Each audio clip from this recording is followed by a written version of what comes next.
कई कई युग देखे हैं, चाहे वो राम जी को सिखाने वाले वाल्मीकि जी का युग हो या फिर अखंड भारत का निर्माण सोचने वाले चाणक्य जी का युग हो। मैं समय हूं, सदियों से मैंने कई कई युग देखे हैं, लेकिन आज का युग कुछ और ही है। इस युग के कारनामे हमको पहचान लो, हम है कौन, हमको पहचान लो, हम है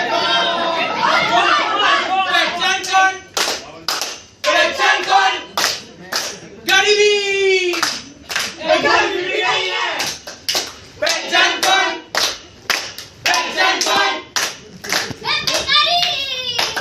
बेकारी भी नहीं है, पहचान कौन, पहचान कौन,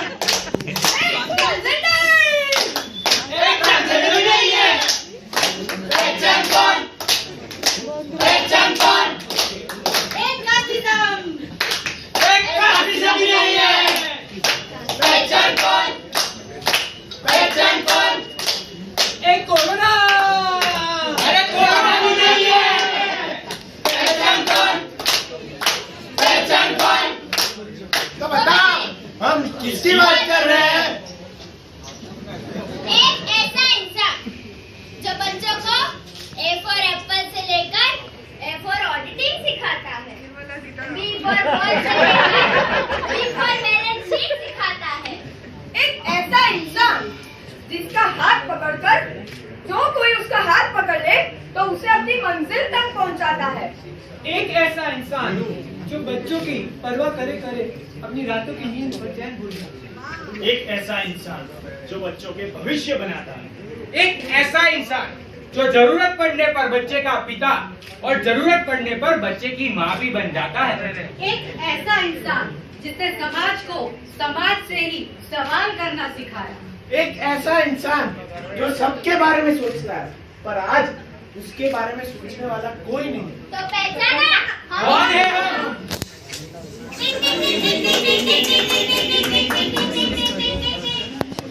गुड मॉर्निंग बच्चों। Good morning sir. चलो प्रेयर करेंगे।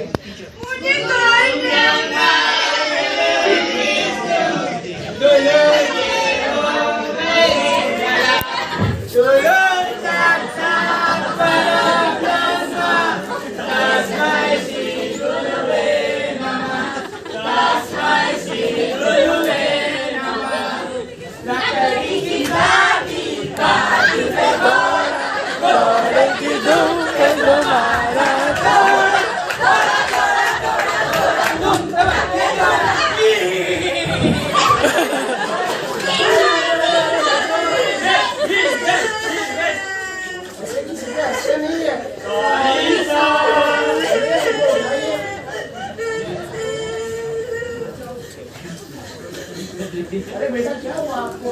आप स्ट्रॉन्ग हो ना, और स्ट्रॉन्ग बच्चे रोते नहीं है।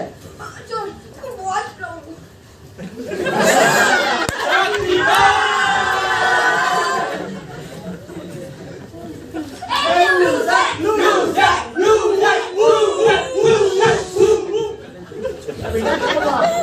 मुझे स्टेज फियर है, मैं नहीं कर पाऊंगी, ये सब मेरा मजाक उड़ाएंगे। अरे इनको छोड़ो, मुझे तुम पे भरोसा है, तुम जरूर करोगी। बताओ तुम करोगी कि नहीं? Yes sir, I will do it.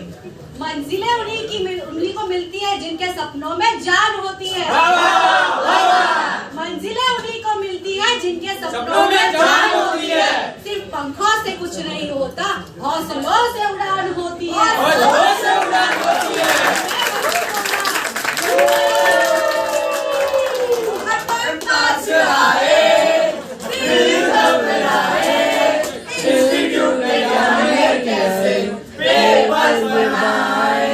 अब तो मेरा दिल अगन से डरता है, क्या करूँ हाय, वैसे मैं मर लगता है, क्या करूँ हाय, वैसे मैं मर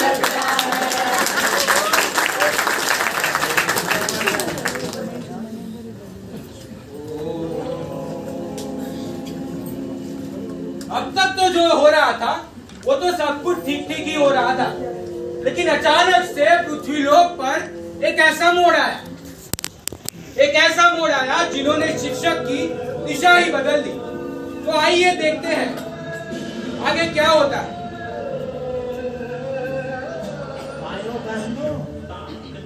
हेल्थ सेक्टर के एक्सपर्ट और अन्य देशों के अनुभवों को ध्यान में रखते हुए सरकार ये ऐलान करती है कि आज रात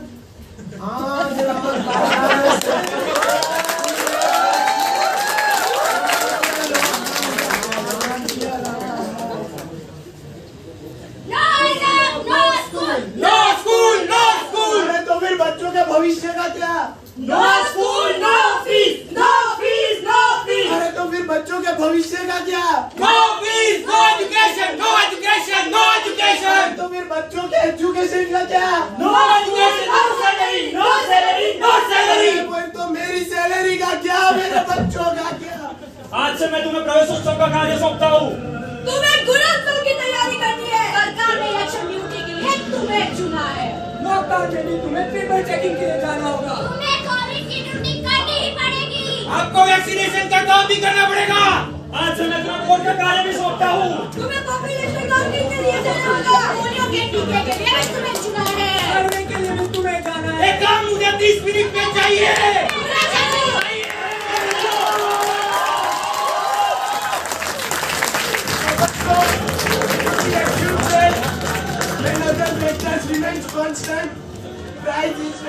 जब प्राइस बढ़ती है तब डिमांड कम होती है, और जब प्राइस कम होती है तब डिमांड बढ़ती है।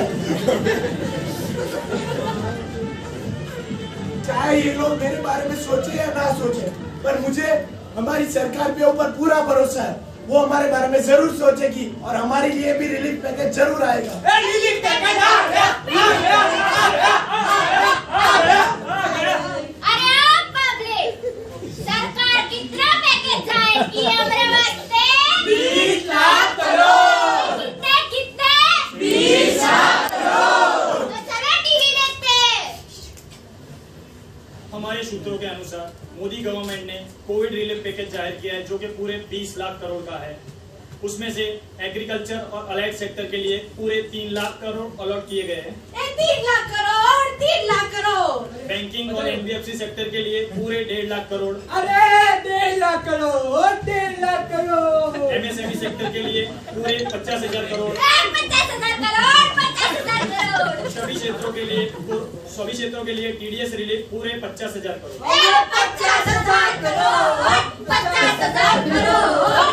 अरे अब तेरा क्या होगा कालिया? मेरा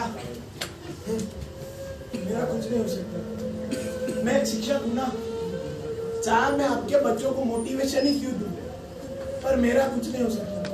मैं एक शिक्षक हूँ ना, चाहे मैं आपके बच्चों को जिंदगी में जीतना क्यों ना सिखाऊं, पर मेरा कुछ नहीं हो सकता। मैं एक शिक्षक हूँ ना, चाहे मैं आपके बच्चों को स्टेज पे बोलना क्यों ना सिखाऊं, पर मेरा कुछ नहीं हो सकता। मैं एक शिक्षक हूँ ना।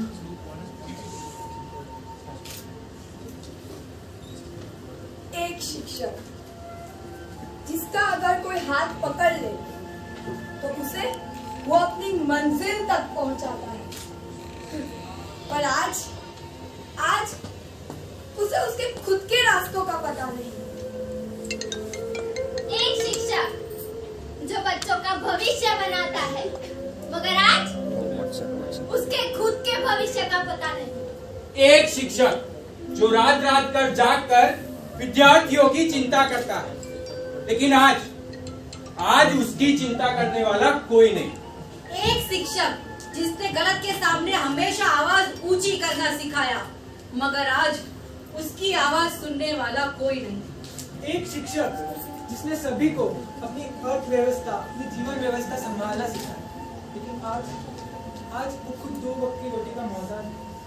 एक शिक्षक न जाने कितने लोगों के जीवन का निर्माण करता है, पर आज वो टूट चुका है। अंत में हम स्कूल मैनेजमेंट, सरकार और समाज को एक ही निवेदन करते हैं कि अभी भी वक्त है। इन रत्नों को टूटने ना दो।